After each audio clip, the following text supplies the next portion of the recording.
donc visité d'abord la cité, ensuite la base vie, puis la jetée et le port. Nous avons constaté que le projet tient la route et que les travaux continuent normalement.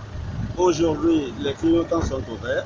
Il y a 1411 employés et finalement il y aura 1161 employés en période de production, donc en période stable.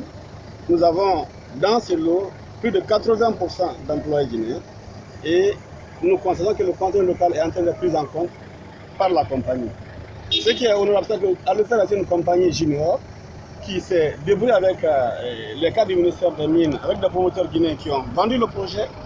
Aujourd'hui, le projet est en marche grâce donc à la perspicacité de ceux qui ont soutenu le projet. Aujourd'hui, nous avons le plaisir de constater que ce n'est pas seulement les grandes compagnies qui doivent sortir un projet de l'eau, il y a des juniors aussi qui peuvent parfois réussir. Donc notre devoir, nous en tant que ministère des Mines, c'est d'accompagner tous les projets, toutes les sociétés qui viennent avec leur dossier. Il faut qu'on les accompagne pour créer des emplois pour les populations, pour créer du contenu local, pour créer le mieux vivre pour les populations qui sont voisinantes des compagnies minières. Est-ce que le chef de l'État a dit insister sur quelque chose?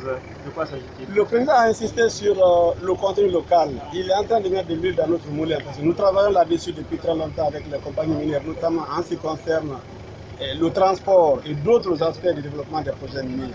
Il a insisté notamment sur le transport du minerai et des sites d'exploitation vers les sites portuaires. Nous avons déjà, nous, fait de cela nos chevals de bataille, suivant bien sûr ces recommandations. Et avec à le faire déjà, avant qu'ils le disent, nous travaillions là-dessus, parce qu'ils nous avaient interpellé là-dessus déjà. Nous avons demandé à la compagnie de nous donner un plan de développement par rapport à cet aspect particulier et ils nous ont promis effectivement qu'ils vont travailler là-dessus. À combien s'élève le coût de réalisation de ce projet? Le projet, c'est plus de 200 millions de dollars. C'est 200 millions de dollars, on est habitué en Guinée à des beaux chiffres. 200 millions de dollars pour un projet bauxitique qui fait seulement de l'exploitation et qui exploite, c'est déjà un gros projet. En tout cas, dans un contexte guinéen, il y a d'autres projets de milliards que nous voulons aussi avoir. Il y en a qui sont en développement, mais déjà c'est quelque chose qui nous parle. Merci.